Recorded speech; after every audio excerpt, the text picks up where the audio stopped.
مواعيد مباريات دور ال16 من دوري أبطال أوروبا ذهابا وإيابا.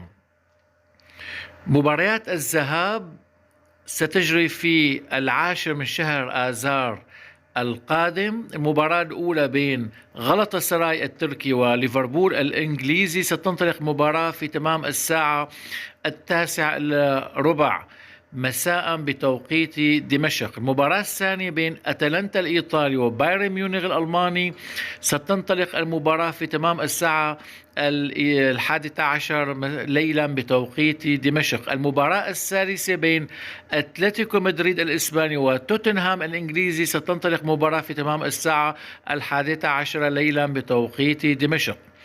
المباراة الرابعة بين نيوكاسل يونايتد الإنجليزي وبرشلونة الإسباني ستنطلق مباراة في تمام الساعة 11 ليلا بتوقيت دمشق. أيضا ستجري 4 مباريات في 11 من شهر آذار القادم. المباراة الأولى بين باير ليفركوزن الألماني وأرسنال الإنجليزي ستنطلق مباراة في تمام الساعة 9:15 مساء بتوقيت دمشق.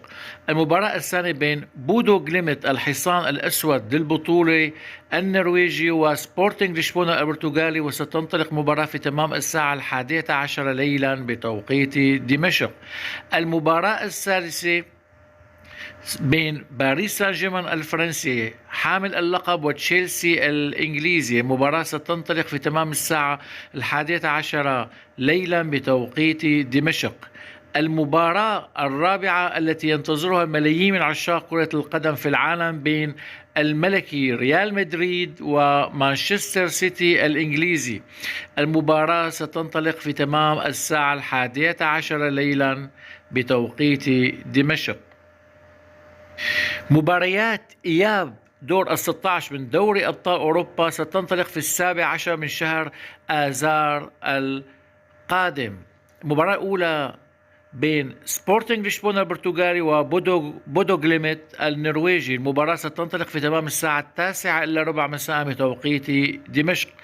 المباراة الثانية بين أرسنال الإنجليزي وباير ليفركوزن الألماني. المباراة ستنطلق في تمام الساعة 11 ليلا بتوقيت دمشق. المباراة الثالثة بين تشيلسي الإنجليزي وباريس سان جيرمان حامل اللقب.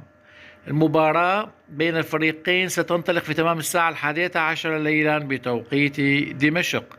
المباراة الرابعة بين مانشستر سيتي الإنجليزي وريال مدريد الإسباني. المباراة التي ينتظرها الملايين ستنطلق في تمام الساعة 11 ليلا بتوقيت دمشق.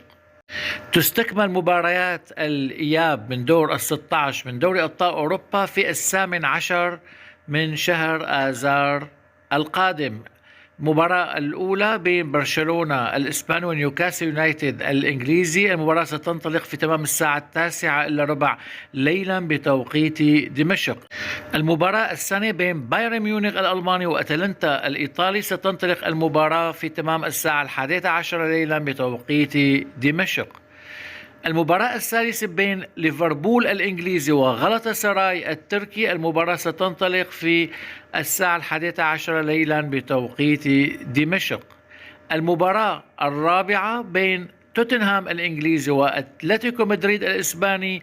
المباراة ستنطلق في 11 ليلا بتوقيت دمشق.